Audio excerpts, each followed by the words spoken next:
मैं एक चीज़ हमेशा कहता हूँ कि continuity is better than fastly. आपने देखा कि आप 1 2 3 करते करते अब लगभग क्लास 20 के पास आप आ गए। इस वीडियो को कंप्लीट करने के पास आपके पास 20 क्लास के जो नोट्स होंगे वो होंगे। और आपको पता है कि मैं प्रत्येक क्लास में कम से कम 8 ईडियम आपको बताता हूँ। तो इस हिसाब से अगर 20 से मल्टीप्लाई किया जाए तो 160 यही होगा ना। तो यहाँ पर आप देख रहे हैं कि आपके पास लगभग 160 ईडीएम, किसी किसी में तो मैं 10 भी कराता हूँ, 8 या 10 जनरली मैं कराता हूँ। तो आपके पास 160 ईडीएम्स का कलेक्शन हो गया। वहीं पर आप एक स्टूडेंट है, दूसरा स्टूडेंट वो है जो 1 2 क्लास किया उसके बाद छोड़ दिया या आगे छोड़ देगा, या कुछ स्टूडेंट नहीं किए होंगे। तो अंतर आप साफ देख सकते हैं। तो थोड़ा थोड़ा करके आपको सारी चीज़ें समझ में आ जाती है। ठीक है, तो ऐसे ही कंटिन्यू आप बने रहें। आइए देखते हैं यहाँ पर पहला जो आपके सामने ईडियम्स है, वाइल्ड गूज चेज, बहुत इंपॉर्टेंट है। और मैं दावे के साथ कहता हूँ कि अगर आप इस सीरीज़ को कंप्लीट करते हैं तो इसके बाद आपको कहीं से ईडियम पढ़ने की ज़रूरत नहीं पड़ेगी, चाहे कोचिंग हो या कोई बुक हो। वाइल्ड गूज चेज का मतलब क्या होता है? देखिए, वाइल्ड मतलब जंगली, जंगली गूज को चेज करना मतलब उसका पीछा करना बेकार है। मतलब कि ऐसा है कि होपलेस सर्च, एक ऐसा सर्च है जो कि होपलेस है, उम्मीद उसका ना के बराबर, निराशाजनक है, फॉर समथिंग अनअटेनेबल। आप उसको अटेन नहीं कर सकते हैं, जंगली गूज को आप पकड़ नहीं सकते हैं, आप उसके पीछे दिन रात दौड़ते रहिए, मुश्किल है। ठीक है, जैसे हम लोग क्या तीतर बोलते हैं शायद, तो उसको उसका लोग पीछा करते हैं, तो वो पीछा करते करते क्या करते हैं, पकड़ ही नहीं पाते हैं। That is hopeless search. वो पास में ही कहीं पर अगर छिप गई तो दिखेगी नहीं, तो इस प्रकार से होता है। तो इसको बोलते हैं होपलेस सर्च, याद रखेंगे। A option is right here. Next है कि to put the cat among the pigeons. अब देखिए, कैट अलग है और पिजन्स अलग है। पिजन में क्या किया, कैट को रख दिया।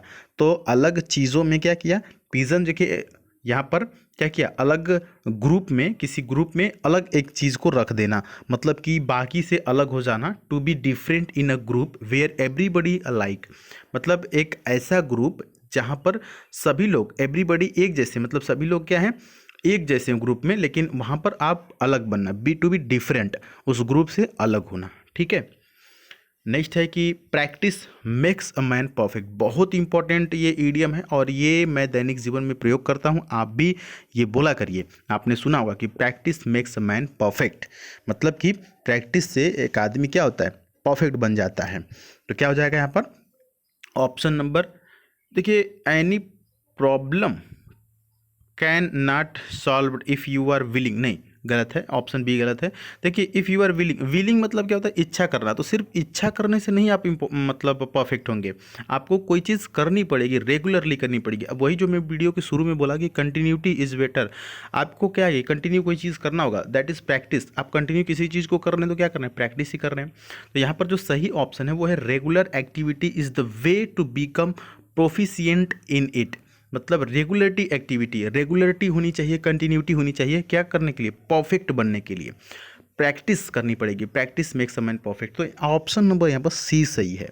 ठीक है, आपने प्रैक्टिस कर करके और 20 क्लास तक आपने अटेंड कर लिया, तो आपके पास उतना कलेक्शन आ गया ना 160 ईडियम्स का। आप दावे के साथ कह सकते हैं कि मुझे 150, कम से कम 150 ईडियम्स मुझे याद है, आप पूछ लीजिए।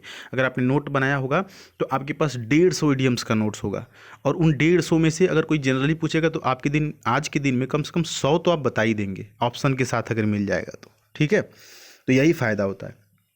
Plug the pull the plug, pull मतलब खींचना होता है, पुल मतलब खींचना होता है। याद ऐसे करेंगे कि जब आप ट्रेन में सफ़र करते हैं, कभी पैसेंजर में यूपी बिहार में अगर सफ़र किए होंगे तो कई बार क्या होता है कि स्टेशन से पहले चैन पुलिंग कर दिया जाता है। क्या किया जाता है, चैन पुलिंग कर दिया जाता है। ट्रेन नहीं बोलते कि चैन खींच दिया, कोई हवा खोल दिया बोलते हैं, ट्रेन रुक गई। तो पुल करना, पुल मतलब खींचना, चैन पुलिंग। तो पुल मतलब खींचना होता है, प्लग। तो एक्चुअली हुआ ये कि मान लेते हैं कि टीवी चल रही थी और आपने जा करके, या आपके भाई ने, किसी ने क्या किया, प्लग को खींच दिया, पुल द प्लग, प्लग को खींच दिया। तो टीवी तो कंटिन्यू हो रही थी, कंटिन्यू चल रही थी, तो वहाँ पर क्या हुआ, वो चीज़ रुक गई।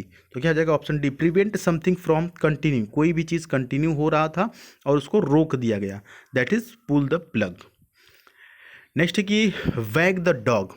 वैग द डॉग का मतलब होता है उसका रास्ता भटकाना, डॉग का ध्यान भटकाना। वैग द डॉग मतलब, वैग मतलब ध्यान भटकाना, डॉग कुत्ते का ध्यान भटकाना, मतलब कि ऑप्शन ए यहाँ पर से हो गया, to divert attention from something of greater importance to something of lesser importance. मतलब कोई चीज़, जैसे दो चीज़ें हैं ना, दो चीज़ें हैं, जैसे ये वाला चीज़ जो है ऑप्शन बी जो है वो ज़्यादा इम्पोर्टेंट है, तो इससे ध्यान भटका करके इसके पर लगाना, मतलब समझ रहे हैं, कोई चीज़ ज़्यादा इंपॉर्टेंस है उसको छोड़ करके आपको दूसरी चीज़ों पर ध्यान भटकाना, that is wake the dog. Clear. Next है देखिए, don't count your chicken before they hatch. Don't count your chicken before they hatch, मतलब कि जब तक कोई कार्य नहीं हुआ है तब तक क्या करो, आप ऐसा ना करो। जैसे होता है ना कि सिलेक्शन से पहले कोई लोग पार्टी दे देते हैं, यार मेरा एग्ज़ाम तो बहुत अच्छा हुआ है, दोस्त बोलेगा कि ठीक है एग्ज़ाम हुआ तो पार्टी दो, अपने पार्टी वार्टी खूब खर्चा वर्चा कर दिया, पता चला रिजल्ट आया तो फिर काम ख़त्म। तो इसीलिए कहा गया कि don't count your chicken before the hatch. तो यहाँ पर क्या हो जाएगा, ऑप्शन नंबर डी सही होगा। क्या होगा, ऑप्शन नंबर डी सही होगा।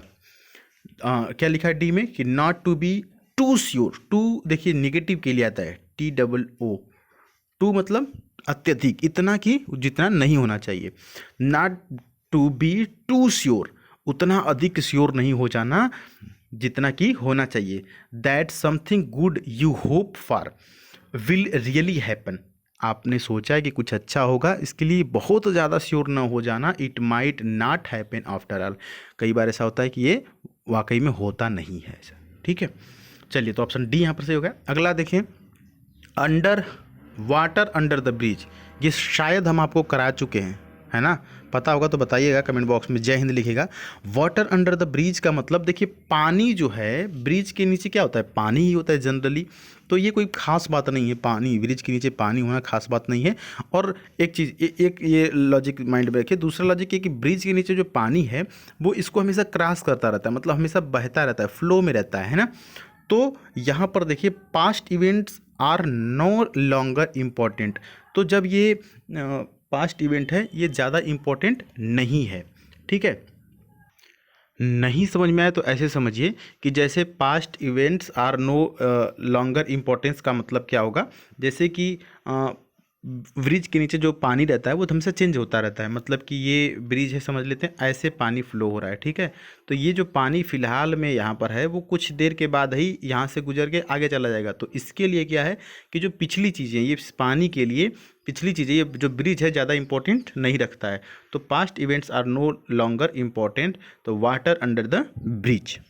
नेक्स्ट की तरफ बढ़ते हैं, जो कि लास्ट है कि सेव्ड बाय द बेल, ये भी शायद कराया है हमने, है ना। अगर इसका आंसर पता होगा तो डेफिनेटली समझिए कि बहुत ही ब्रिलियंट है। तो यहाँ पर ऑप्शन नंबर क्या होगा, B, saved at the last moment. इसको कैसे याद करेंगे sir, saved by the bell.